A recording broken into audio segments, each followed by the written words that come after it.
Hello there, fellow classmates. So this problem's pretty straightforward.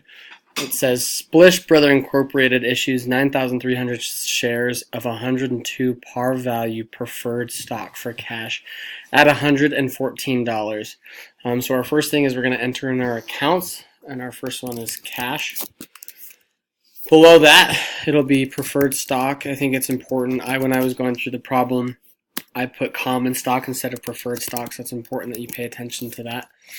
And then we'll do paid in capital in excess of par value.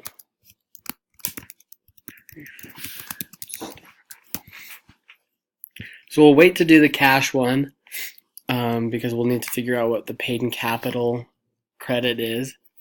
So for preferred stock, what you do is you take 9,300, which was the amount of shares, times, we'll start over. So we'll take the amount of shares times the par value, which is 102. And then for the paid in capital, what you have to do is you take 114 minus 102 and then multiply that times 9,300. So we'll take, down here we'll take 114 minus 102, and then we'll multiply that by, we'll take 12 times 9,300 equals 12 times 9,300. And then the cash is obviously the total amount. You can just do the sum of that. Maybe not.